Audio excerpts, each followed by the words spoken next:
Good evening to you all, and welcome to this third History and Heritage presentation on the history of Scotland's oldest lodges. And this evening we are very pleased to welcome Brother Ken Ross, the Master of the Lodge of Melrose St John No.1bis, who will give us a talk on the history of the lodge very shortly. Well, however, can I first ask that you please remain muted and that you have your video working. I'd like now, if I may, to introduce one or two of our guests this evening.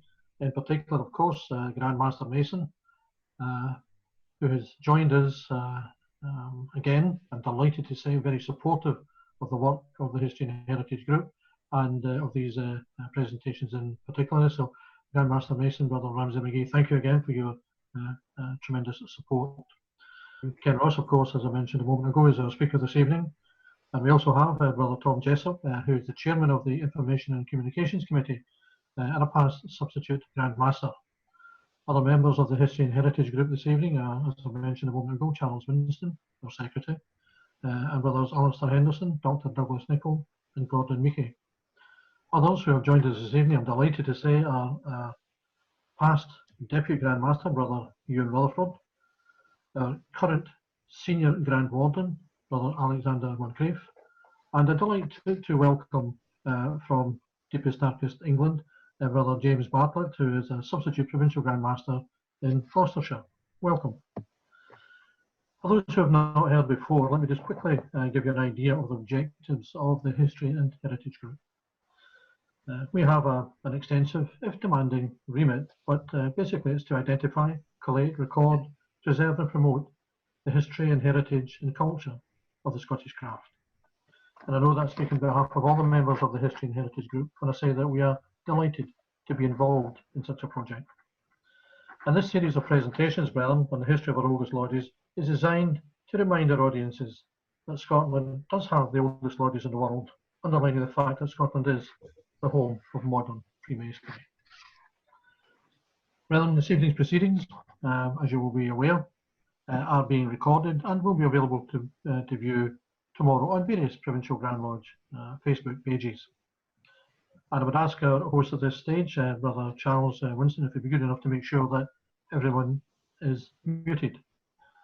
The history of the Lodge of Melrose St John No.1bis will be undertaken by Brother Ken Ross. He will be introduced by the Grand Master Mason, but before I do so, I'd like just to remind you to hold any questions until after the presentation. We will have a question and answer session at the end, and I would ask you, if you have any questions, perhaps you could be good enough to post them on the chat room, and of course later on, if you do have another question, please raise your hand so that we can identify you. Now I'd like to introduce the Grand Master Mason, Brother Ramsay McGee, and again my grateful thanks on behalf of all in the History and Heritage Group for your constant support to our group.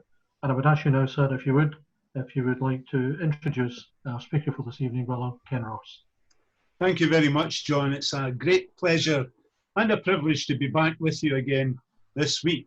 And if I could extend my own personal welcome to each and every one of you. It's good to see the familiar faces. And I think tonight we have one or two that haven't been with us before. So a very special welcome to you to this series of lectures. This is our third week. We started off in Ayrshire. We moved last week to Edinburgh. And this week we are going a wee bit further south down to Melrose. And it's my privilege and pleasure this evening to introduce to you Brother Ken Ross. Ken left Airdrie when he was 15 years of age. He left Airdrie High School and spent his time as a structural design draftsman with Baines of Coatbridge. And subsequently, Ken gained a civil engineering degree. As a young man, he took a one-way boat ticket to Norway, and he lived in Stavanger for some 10 years working in oil and gas engineering.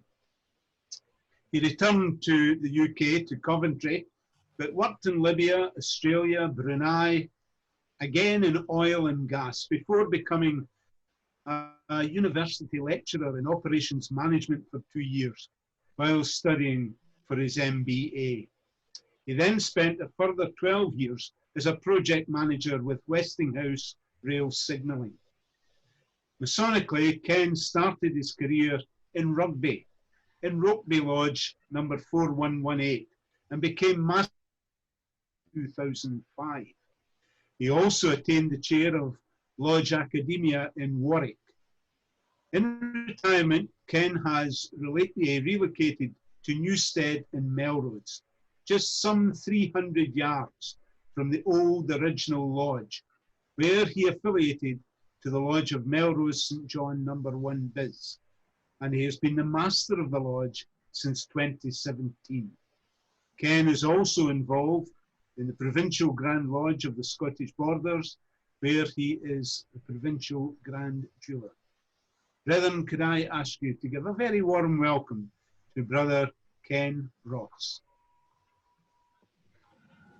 Thank you, Grandmaster Mason, Brother Ramsey McGee, for that fine introduction to our speaker this evening. I'd again just take this opportunity to remind everyone to keep their videos on and please remain muted. And I would invite Brother Ken Ross, if he would care now, to undertake his paper on his lodge, the Lodge of Melrose St John No.1bis. Brother Ken Ross, the floor is yours, sir. Thank you very much. Most worshipful Grandmaster and brethren all. Before I begin, let me read an extract from Gould's History of Freemasonry. It says, prior to 1880, no history worthy of the name of Lodge Melrose St John has ever been presented. This was partly owing to the difficulty of obtaining access to its musty records, and in some degree, no doubt, to the fact that the custodians of these documents not entertaining a very clear idea of what has been confided to their charge. Well, I would say that if they'd actually contacted our Lodge Secretary for £10 plus post and packaging, they could probably have got a hold of the history of the Lodge of Melrose. But it was quite interesting to read that Gould's History, 4 volumes. It's quite a bit of detail he's got. We were asked by the Grand Lodge of Scotland History and Heritage Group to give a talk about the history of the Lodge of Melrose St John No.1bis, and it is my pleasure to do so. It may well be that Brother Gould is right, and that before we disappear as a lodge, that our musty records are properly examined by a competent historian. And the reason I say competent is because I believe that anybody that looks at any Masonic records should be a Freemason so that he or she, well, he, could understand exactly what it was he was looking at. Some people have looked at our records in the past, but I'm sure that some of the items have gone over their heads. As an early lodge, I have presumed that much of the interest shown concerns our early days, and I have therefore concentrated on that aspect of the lodge history and not on the latter. For those of you who don't know it, the small market town of Melrose is located in the Scottish Borders. This quiet place next to the River Tweed grew up around an ancient abbey and is famous for inventing 7-a-side rugby. The Lodge of Melrose St John has been an integral part of the town. It has been active and visible within the community here for many centuries.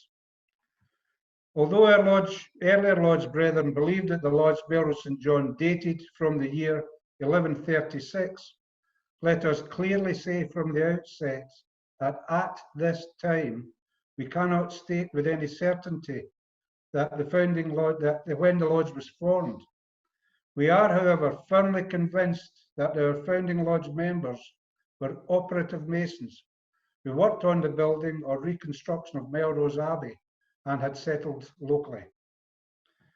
It is virtually impossible to talk about the early aspects of our lodge without appreciating the events affecting Melrose Abbey, and I must therefore run through a history of the Abbey. Could I have image 1, please, Brother Charles? The next one.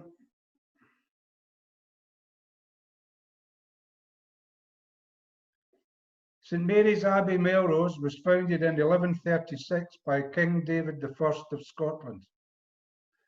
This was the first monastery of the Cistercian order in Scotland, which initially had an abbot and 12 monks. They had come from the Cistercians' great northern English missionary base in Yorkshire, who had in turn come from Dijon and Burgundy. These monks differed from the other Masonic orders, as they forbade meat, furs, and fine cloth, they shunned wealth, carried out manual labour themselves, and opted to strictly follow St Benedict's rule. As the monks themselves did not have the necessary skills to design and build the abbey, they most probably did as we would do today. They would have contracted out the work. This was common practice at that time in the explosion of ecclesiastical building, which was happening throughout Christendom. The Cistercians would likely have approached a builders' guild, college, or other body to design and oversee the work. It is therefore very likely that the original craftsmen were European, itinerant workers of various skills. One source of research believed that the masons brought from Strasbourg to build Holyrood Abbey in 1128 travelled southwards to build Kelso and Melrose Abbey in 1128 and 1136. Because the monks carried out manual labour, they had a cheap source of labour, and they embraced new techniques such as grange farming. The monks developed Melrose wool as a quality brand, which was exported via the great trading ports in Northern Europe. As a consequence, the abbey enjoyed a period of great success. This and the attraction of their austere spirituality helped their order to grow and become very wealthy. By 1143, the progress had been sufficiently advanced for the building to be dedicated to the Blessed Virgin and St. John. The east end of the abbey was completed in 1146, and the other buildings in the complex were added over the next 50 years. The abbey was built in the Gothic manner in the form of a St. John's cross, and they enjoyed 170 years of peace and prosperity, during which the abbey enjoyed royal patronage and favour. Much of their wealth went into improving and enhancing the abbey. In 1322, Melrose Abbey and the town that grew up around it were attacked by the English army of King Edward II. Much of the abbey was destroyed and many of the monks were killed. Petrus de Mine, now remember that name, Petrus de Mine, architect and mason, was employed to rebuild the abbey by King Robert the Bruce, who instructed £2,000 to be made available from the Roxburgh district coffers. I tried to actually work out, using net present value, how much that was worth, but the records didn't go back anywhere near as far as that. But £2,000 in those days would have been an awful lot of money. The abbey was completely rebuilt, and the foundations of the Lay Brothers Infirmary were added to the solarium. It was built, it was destroyed, and then it was rebuilt. 63 years later, in 1385, the abbey was burned down by the army of Richard II of England. 4 years later, a contrite Richard granted the abbot compensation by reducing the duty on wool which was exported through Berwick. An extensive and complete restoration commenced, which took about 120 years, carried out in 5 stages.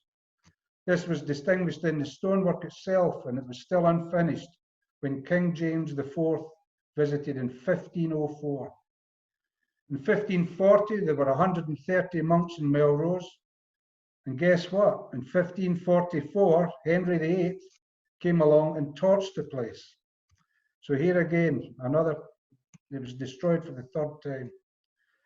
In 1559, the last abbot of Melrose Abbey, James Stewart, who was the illegitimate son of James V, died. In 1560, following the Protestant Reformation, the abbey ceased to function.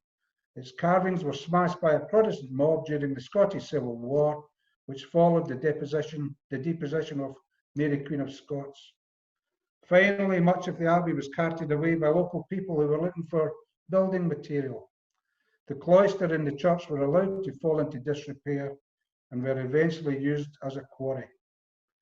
Then in 1590, Melrose's last monk died. So in essence, we have an abbey which was famed for its beauty and its craftsmanship, which was built, destroyed 3 times and reconstructed twice, and all before 1544. This would have required generations of stonemasons and other trades, and we know that some had settled locally. Now, this is quite crucial because this is where Melrose differs from the other lodges, because we had not just years, but very many decades where rebuilding, restoration and enhancement work was ongoing. In the 222 years from the abbey first being destroyed in 1322 to the last desecration in 1544, there would have been almost continuous work for the stonemasons. And I worked another way. If you look at it from this perspective, it would have involved at least 8 generations of stonemasons, if you take 30 years as an average generational value. As with many other long-term medieval work sites, it is not unreasonable to speculate that the stonemasons carrying out the work in the abbey formed themselves into an operative lodge to regulate the trades, identify proficiency, allow advancement, to arbitrate disputes, and to provide benevolence and charity to their members and their families. But what is there to support this? Well, as a starting point of reference, one of the facts that we did have was that we knew that in 1674, 85 masons of the Lodge of Melrose signed an agreement prepared by Andrew Main. Petrus de Main was the name I gave you earlier. In 1674, Andrew Main prepared the regulations. Out of these 85 masons, 32 were Mains and 15 were Bunses. The early lodge was dominated by these 2 families. Our records show that our first non-operative mason was initiated in 1670. The lodge members must have therefore, before then, been operative masons. So I decided to look through some non-Masonic records to see if the Mains or the Bunses were mentioned anywhere else. We knew that the lands around Melrose were occupied by the craftsmen who worked on the abbey or vassals who worked on the Abbey Grange farms. As it was reputed that the village of Newstead, which was originally called Newstead, which is a mile from the abbey, attracted many of the stonemasons, I therefore reviewed the Newstead charters, which provide very accurate dated records of the disposition of the parcels of land. In many cases, they also confirmed the trade of the beneficiary. These records that many were to masons as feu tenants. In Scots law, that meant that they retained a right to the land, providing they continued to pay an annual fee. The earliest written reference to these kindly tenants I've found so far in the Drygrange Charter shows that they were in possession before 1540. For Newstead, these kindly tenants were dominated by the Mains and Bunse families, and extremely detailed records show that the smallest portion of land allocated was 2 acres and the largest was 12 acres. These feu tenants paid annual fees in stipulated quantities of barley, oats, oatmeal or peat. Nearly 100 parcels of land in Newstead were allocated between 1540 and 1606, with the Main and Bunses being the most predominant. Following the last destruction of the abbey in 1544, the financial standing of the abbey was in peril. There followed what was known as the spoliation of the abbey, where deans were appointed to manage the day-to-day functioning. These records show that, amongst others, a Thomas Main was a dean of the abbey in 1557. The Melrose Regality records show that on the 14th of February 1568, Robert Main, a mason in Newstead, had sufficient social standing to act as a legal witness for the transfer of large parcels of ownership of the Newstead lands, which had been previously again granted by the monastery. In 1587, all the abbey lands were in possession of the Crown, and to pay their debts, the commendator of the Crown, the Earl of Harrington, awarded parcels of land to the abbey creditors, which eventually ended up in the hands of the McClure family, much of which they sold or portioned off. And now we come to image 2, which is in front of everybody. This is our old lodge room. In 1613, the Mean family home was built in Newstead and used as the lodge room. The old lodge room was correct to the mason's compass for the purpose of the lodge meetings and had RM 1613 M with a gavel and chisel engraved in the door lintel. This building existed until 1891. Could I have the next image, please?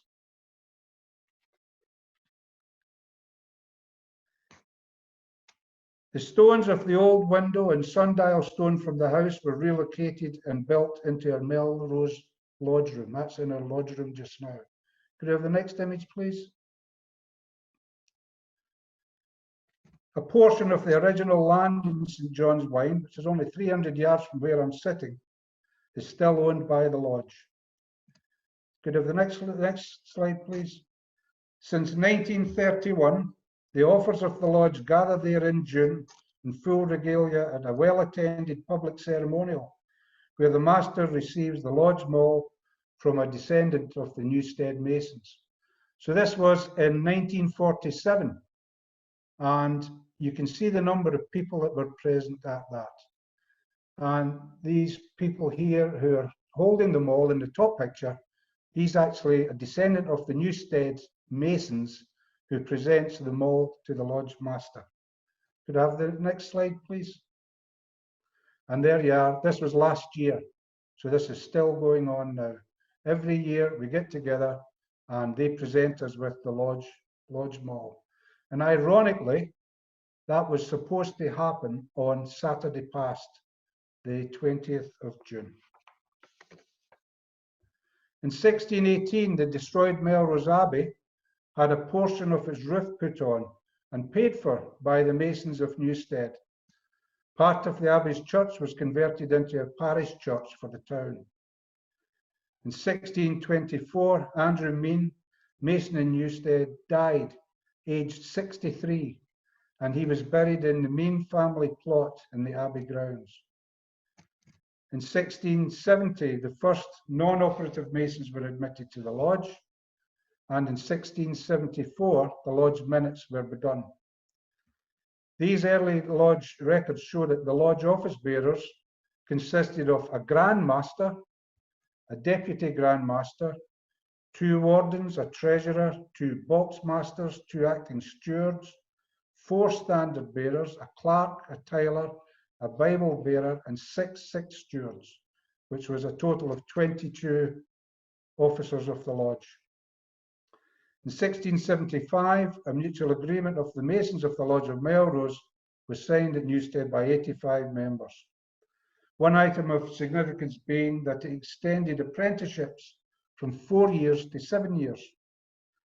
But by this time, men of other trades such as maltman, weaver, vintner, and hostler were being initiated into the lodge. Most of them, however, were coming still from the families of the Means and the Bunses. In 1683, the Earl of Harrington granted Melrose St. John permission to add a gallery to the Abbey for lodge use. In 1739, the company of the ancient Lodge of Melrose found that 3 of their number, by their own confession, had been guilty of entering a certain person on an irregular day. They were fined £8 Scots each and had to provide a pair of gloves for every member. And that meant each of them had to buy about 80 or 90 pairs of gloves for the members of the lodge. So it was quite a serious incident. In 1742, the lodge meetings were transferred from Newstead to Melrose and were initially held in hired rooms. In 1745, all the members were required to attend the Grand Master of the lodge, to walk in procession to the general place of rendezvous. All were required to wear clean aprons and gloves. In 1765, the regulations for the Honourable Society of the Masons of Melrose were approved by the members. And it was interesting, I thought. Admission would only be granted to persons of a blameless life and conversation, free of open scandal such as cursing, swearing, lying, drunkenness, Sabbath breaking, and other such like abominable practices. I wonder how many of them would get into a lodge in these modern times. In 1772, a set of new regulations of the lodge was agreed that formed a benefit society within the lodge. Any brother who had 5 years standing who died would receive £2, or if his wife died, £1. Any brother of 3 years standing could make an application for box funds in the event of his falling sick, lame, or blind. The widow or dependent children of deceased members were entitled to receive a 20-shilling one-off payment. Could I have the next slide, please? In 1791, new lodge rooms in Melrose were built, and this is them. It was quite interesting when you saw some of the beautiful murals that were on the wall. They'd made a really lovely job of the lodge. It hasn't really changed much in terms of shape or size, and the fireplace is still there. In 1796, a set of new regulations for the Brotherly Society of Masons of Melrose were agreed by the brethren. One interesting item being that a member had the right for the use of the lodge mott cloth at his funeral, or to borrow the society's mott cloth if he needed to bury his wife, father, or mother. And you could only presume that the mott cloth had the lodge logo and so on it. It was also agreed that all members would be entitled to sit in the lodge gallery at Melrose Abbey Church. In 1861, the lodge rooms were rebuilt to accommodate a shop in the ground level. And we still have that shop today, so we have a good source of income comes into the lodge every year, most of which we give away. In 1879, on the 27th of December, at their lodge meeting, installation meeting, there were over 100 members at the installation meeting and the torchlit Masons walk to the Abbey. And it was memorable on that occasion because the weather was very inclement.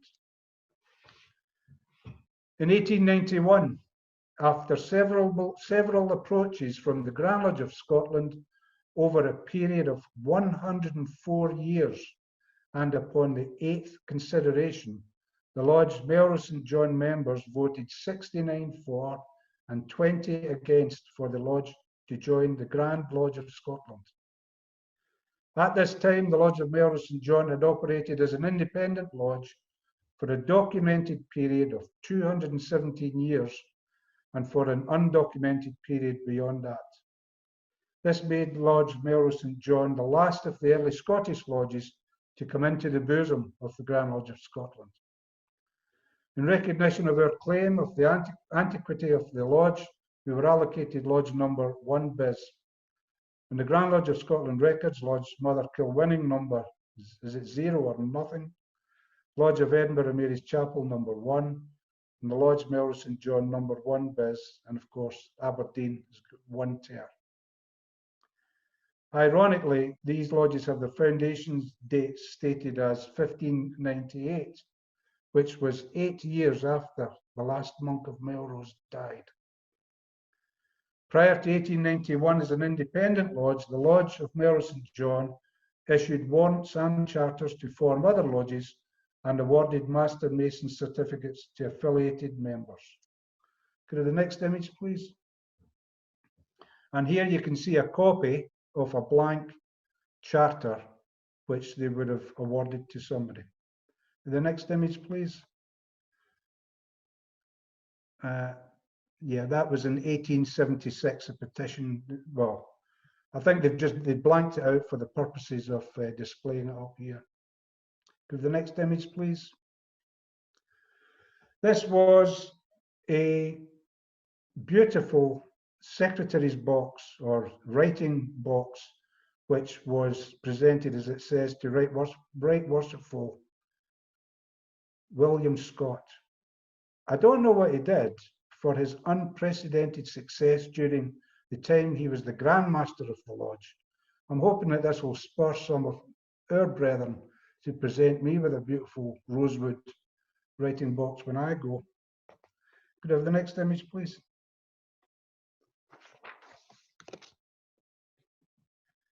In any discussion concerning British Masonic history or antiquity, much is made of the importance of written records and lodge minutes. Quite rightly so. The requirement to keep written records was stipulated in the Shaw Statutes, and this helped matters without doubt. But as anyone who has visited Rosslyn Chapel will know, the stonemasons themselves had other ways of communicating. This being through the architecture itself, the use of coats of arms, masons' marks, and inscriptions left in the buildings. It became very common for sponsors or benefactors to the edifices to have figures or statues made in their likeness. Lucy Baxter, under the pseudonym of Leader Scott, in her 1899 seminal book, The Cathedral Builders, observed that in the 14th and 15th centuries, the practice of acknowledgement or personalization on religious buildings had become common practice. She also emphasized that the consistency in the spread of architectural styles and structural techniques throughout Europe pointed towards an unprecedented sharing of knowledge in masonry. As well as figures, coats of arms, marks, and statues, there are two significant inscriptions on the walls of Melrose Abbey. The picture in front of you was the Lodge meeting. I think it was 1911 that this was held. And that is just where one of these inscriptions actually is. Our Lodge coat of arms, could I have the next image, please? Our Lodge coat of arms is a copy of that which is carved on the west wall of the south transept of Melrose Abbey. The coat of arms is attributed to John Murdo, Morrow, or Morvo, who likely later became Murray. Now, what a mouthful that is. People changed their names. It was absolutely crazy. People also named their sons after them. So you'll find somebody called John Smith would name his son John Smith as well. It's just led to an awful lot of confusion. I'll say this bit again because it is quite significant. The coat of arms is attributed to John Murdo, Morrow, or Morvo, who likely later became Murray, the elder. He was a Parisian-born medieval architect responsible for overseeing ecclesiastical works at Paisley, Glasgow, Nithsdale, Galloway, St Andrews, and of course at his home in Melrose. The continuous store door lintel, could I have the next slide, please? Here we are. This is a photograph of a book, that's why it's so poor. Had I been able to get into the Abbey, I could have got a proper photograph of this. So I apologise for the quality of the picture. The continuous store door lintel with the first inscription is most peculiarly shaped. As you can see there, the bottom portion is a slab and the top portion has been cut in a keystone. The coat of arms is two compasses, slightly opened and crossed in the manner of a saltire. There is a fleur-de-lis on each side and one at the base. Excuse me. The compass is for the builder's trade. The fleur-de-lis is for France. The inscription is, so gaze the compass even about, so truth and lot to do, but do it. Behold to ye, hend, John Morvo, which is translated as the compass goes round, true and loyal to its centre, so without doubt, truth and loyalty shall be maintained steadfastly, have regard to the end in all things. Could I have the next image, please? A doorhead leading to the belfry on the south front of Melrose also has the following inscription. John Morrow, sometime Callet was I, and born in Parsi certainly, and had in keeping all mason work of St Andrews, ye High Kirk of Glasgow, Melrose and Paisley, of Nithsdale and of Galway. I pray to God and Mary Beth that sweet St John keep this haly kirk frae scathe. The two carvings on the walls of Melrose Abbey concerning John Murdo, Morrow or Morvo, caused great excitement, speculation and debate in the 19th century. A thorough researcher on this work was made by the Glaswegian architect Peter MacGregor Chalmers in 1895, which I commend. This could be significant. The coat of arms and the name John Murdo on an antique board in our lodge pronounce him as having been our first Grand Master. Could I have the next slide, please? This is the south transept which he actually designed, and it's probably the most famous part of Melrose Abbey because it's so different from the rest. Anybody that's involved with architecture comments that this is in the French style. So here we have something that somebody's left behind which speaks words.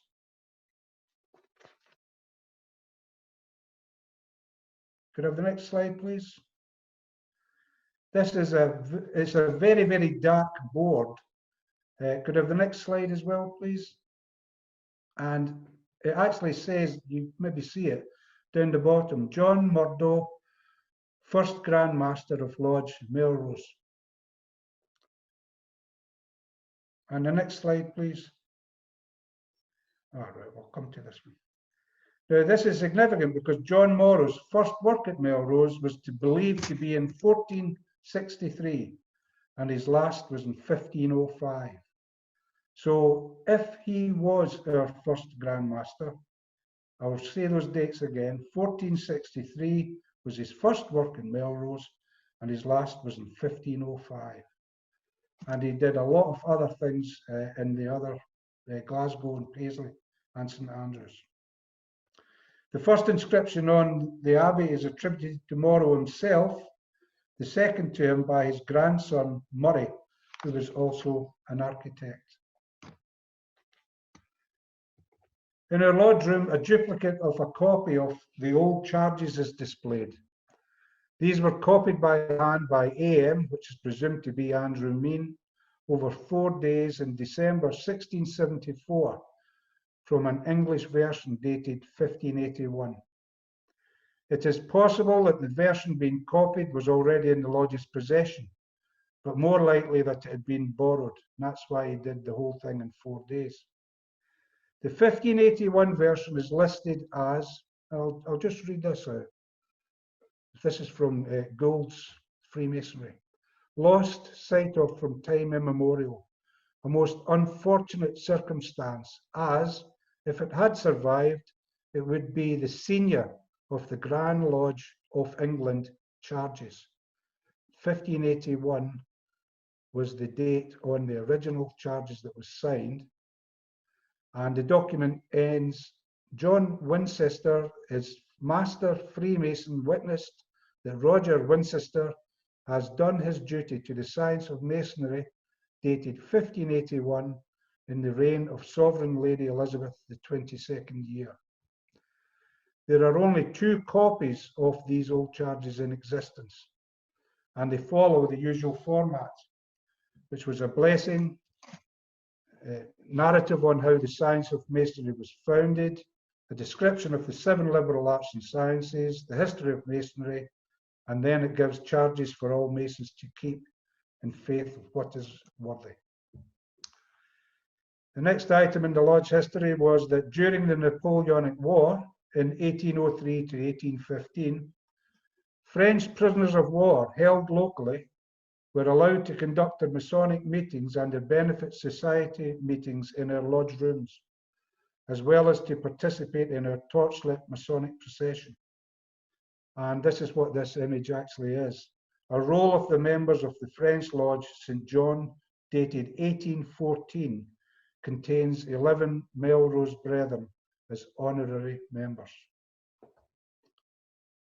Could I have the next slide, please? We continue to hold our installation of the new master and office bearers on St. John's Day, 27th of December. This is followed by the Mason's Walk, a torchlit procession of the Masons in full regalia from the lodge to Melrose Abbey and back. Many townsfolk attend this event, which is headed by a pipe band. Could we have the next image, please?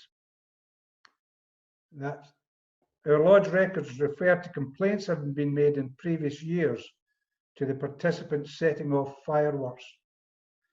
In the Abbey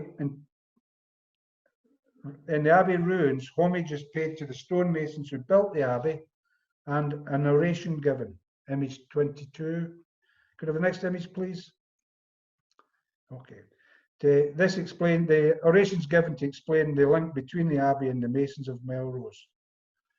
Here you can see this would have been the original banner that would have been displayed when they were doing their processions as well. The procession returns to the lodge after circling the town cross 3 times, which is intended to present the new master to the townspeople. The lodge records show that we've held the torchlit procession without break for 275 years and make reference to it being held previously to that. During both World Wars, the procession was held during the day so as not to contravene the blackout regulations. Out of personal curiosity, I spent a bit of time trying to find out why the Means and the Bunses disappeared from our lodge membership. A search of the Melrose Regality records and the Newstead charters throw up at least 3 possibilities. In the 1680s, the Means in particular, and to a lesser extent the Bunses, were being brought before the local court to answer charges of holding illegal and blasphemous religious meetings and services, and for their failing to attend church. Where this was denied, they were required to obtain and present documented proof of good character from other prominent members of society. If the good character was vouched for, they were usually let off using the wand of peace. Where there was no denial or the accused were unable to secure support for their good character, guilty defendants were usually fined. Non-attenders were always fined and cautioned. Now, this could indicate that the Means and the Bunses, for some reason, were breaking away from the Protestant Church of Scotland, or were being subjected to some form of religious persecution. The same regality records show that there was no love lost between the Means and the Bunses. The Means used the Melrose and Edinburgh courts against the Bunses in 1672, in 1674, in 1676. I'll just read what the charge was. Out of causeless hatred and malice, daily molest and trouble the complainers in possessions of their lands by causing their bestial pasture on and destroy the complainers' meadows and grass, trespassing on their grounds and making passage through the same, eating and destroying their trees, cutting peat and fuel, and threatening their lives. Who would want neighbours like that? The Newstead charters show that in 1679, many of the few charters which had been granted by the Abbey were revoked and ownership of the small holdings in the Melrose area reverted to the Crown. Charles, the Earl of Harrington, instructed the few tenants in the local areas to vacate their properties by Whitsun, 1679. Now, this directly affected 7 Mean and 3 Bunse families in Newstead and may have driven many of the small steaders away from their land. The surname Mean probably became Mingus, who possibly relocated to the Highlands around that time. The surname Bunse became Bunyan, which is a good Scottish borders name. In his book, The First Freemasons, Professor David Stevenson states, in no case is there any evidence whatsoever of continuity between these semi-permanent medieval site lodges and the lodges of Freemasons which emerged in the 17th century Scotland. We are sure that the past and present brethren of the Lodge of Melrose St. John would take issue with that statement, because we believe that the records which identified the Abbey Masons, the charters showing the disposition of the property to these Masons, the documented involvement of these Masons in their community in the Melrose Regality records, the inscriptions on the Abbey, the accepted existence of the lodge in Newstead, the transfer of that lodge from Newstead to Melrose, and the existence of the Melrose Lodge to date show that on at least this occasion, one operative site lodge transitioned into a modern, free and accepted or speculative lodge within the Grand Lodge of Scotland. Could I have the next image, please? This is very close to our lodge rooms now, which still are obviously the same as the previous image, except that the fireplace has been blocked over and there's been a bit of titivation going on. This isn't a great big fancy lodge room, brethren. This is a small lodge room, very difficult to do perambulations and so on.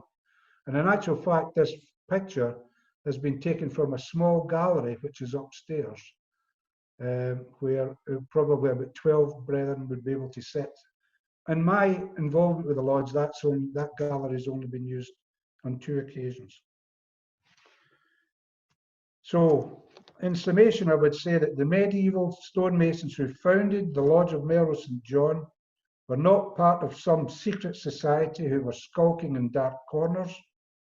For hundreds of years, they paraded through the streets of Melrose, funded the town improvements, attended dedication ceremonies for the municipal buildings, and they sat in their dedicated section of Melrose Abbey on a Sunday, and as now, practiced benevolence and charity in their community. There were no princes, dukes, aristocrats, famous authors, scientists, or high-ranking military officers, just ordinary masons from a rural area. Thank you all for your attention.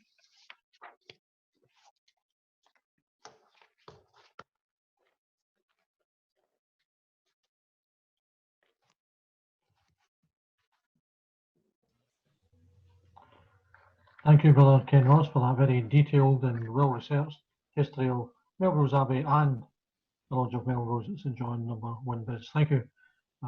Very interesting history of both the Abbey and, of course, your own lodge there. And I have no doubt that there will be any number of questions.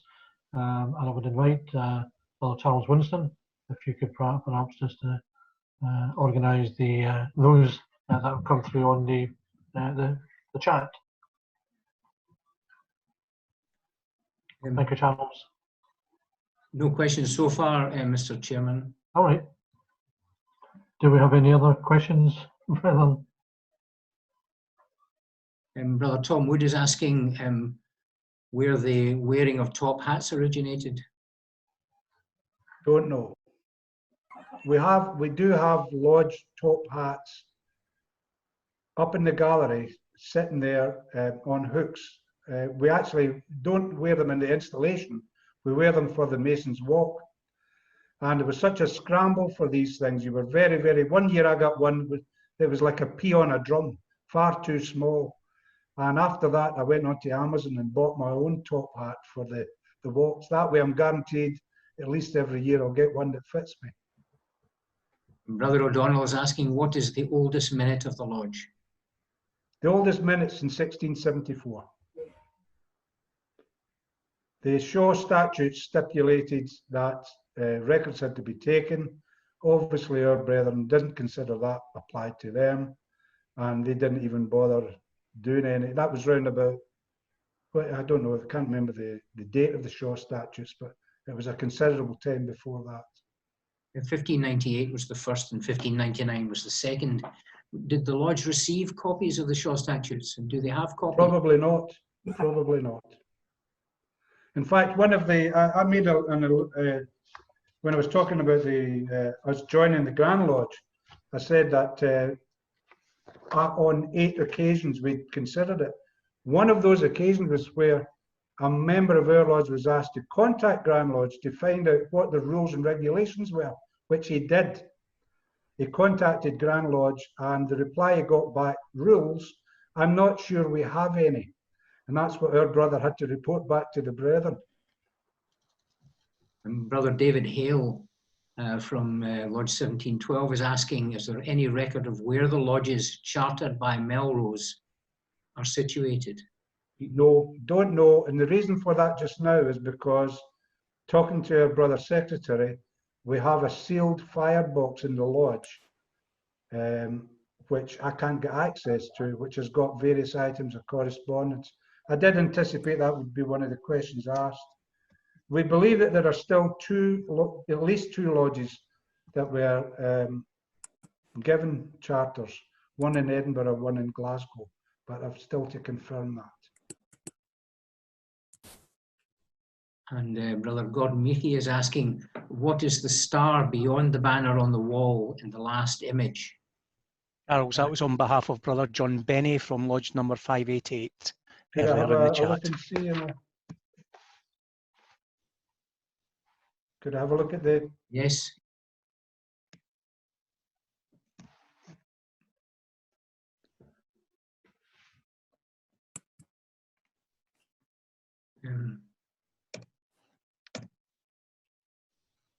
Is that the image you're looking for? The one previous to no. No, back the way. No. No, I think you're going the wrong way. Charles, it's beside the banner on the very last picture taken from the gallery. Right. This one? On the left beside the there's banner. a five-sided star. I do remember in the Lodge history book it was saying that I actually on the master's sash collar, there's a five-sided star medal on there as well, a jewel that's on the sash as well. So I don't know what the significance of it is. I don't know where it's actually come from. But that's a metal, that's actually cut out of metal. I do recognise it. I don't know the significance of it.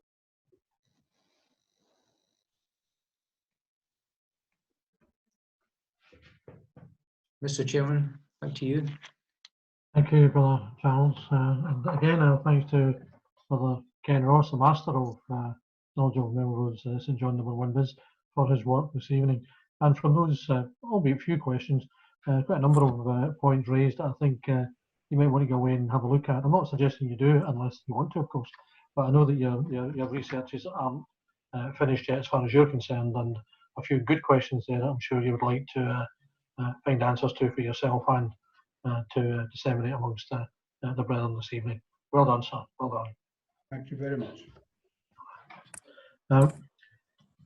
Can I just thank everybody for their support this evening, for their attendance, and in particular, of course, Brother Ken Ross for his presentation, but our Grand Master Mason, Brother Ramsay McGee, an exceptionally busy man, and it's great that he's able to give of his time for not just this evening, but the two previous history and heritage presentations, and we hope that he continues to do so. It's very, very much valued.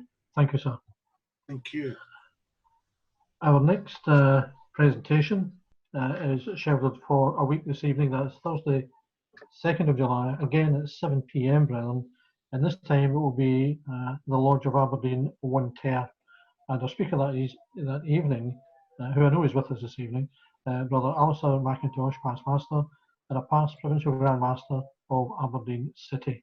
So we can look forward, I think, with great anticipation to Brother Alistair McIntosh's presentation a week tonight on the Lodge of Aberdeen number 1 Ter. The link, of course, will be shown, I think, Monday at the latest. Yes. Yes. So the link, brethren, you'll have it early enough, and hopefully you can get it into your diaries and make yourselves available for what I'm sure will be yet another very, very interesting presentation.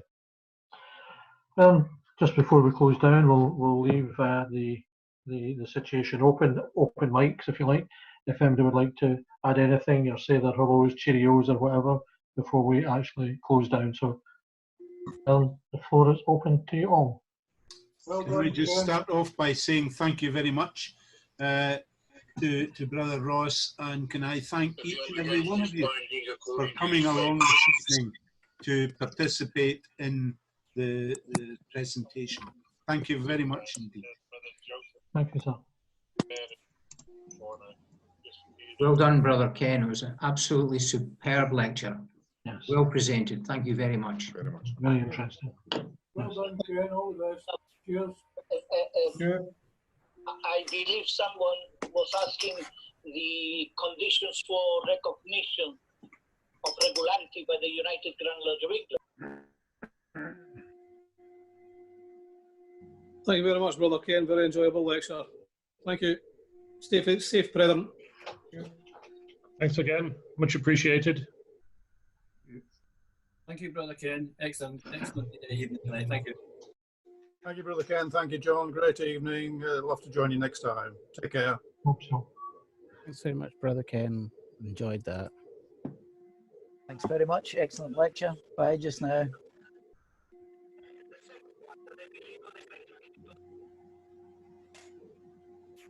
Okay then, Brian, if you've all had your say and said your Cheerios, etc., can I again express my thanks to you all for your support, and again, merited thank you to Brother Ken Ross, and of course to the Grand Master Mason. But have a safe journey home, brethren. But thank you, very much appreciated. Thanks, Sean. Thanks, everybody. Thank you, Brother Ken. Thank you very much.